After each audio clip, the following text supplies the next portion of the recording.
Quite rightly, as per tradition, they're going to be spending the night apart. Harry is going to be at Caworth Park, which is where he's played polo many times before. Meghan's actually been there before. The first photos we saw with her in the UK were at the polo, watching him there. He's going to be with Prince William, his best man, while Meghan and her mum are going to be at Clifton House Hotel. I think the royal family would have felt it was inappropriate to have an enormous wedding in St Paul's or Westminster Abbey of the type that we saw with William and Kate or Charles and Diana. Prince Harry and his best man Prince William will be walking past what we're calling the golden ticket holders, the palace aren't calling them that, members of the public who have been invited in. It would look a little bit strange, I think, if they just walked straight through. I think the people who have made such a big effort to be there for the day will probably be rewarded with a little bit of that interaction with them.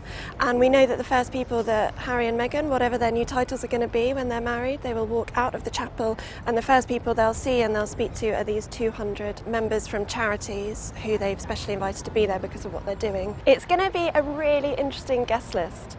There's such a variety of people who are going to be invited. So on the one hand you've got the Queen, you've got, hopefully we'll have Prince Philip if he's well enough to go, all the senior members of the royal family. You'll then have all these charity members, some of whom Prince Harry is very good friends with.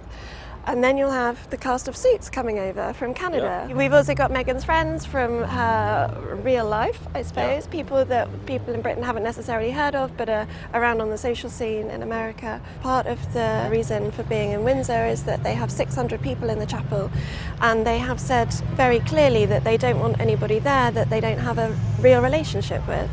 If you start inviting politicians, where do you stop? You know, do you then have to invite heads of state of other countries? How many politicians from this country do you invite? And before you know it, a large proportion of that relatively small for a royal wedding guest list has been taken up with people who you don't have any connection with personally, and they were very keen to avoid that. And the Queen was very keen to avoid that too. She sort of specifically said to Harry, "You just need to invite who you want to come." So, good for them.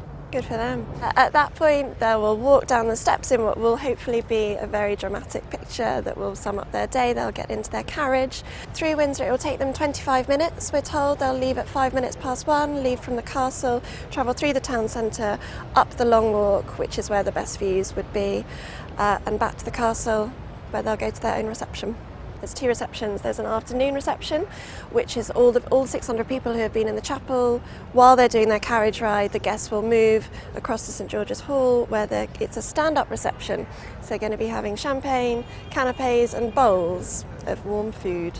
That will wrap up at about 3:30, where 400 of those people will make their way home or make their way to the pubs of Windsor, whatever they fancy doing.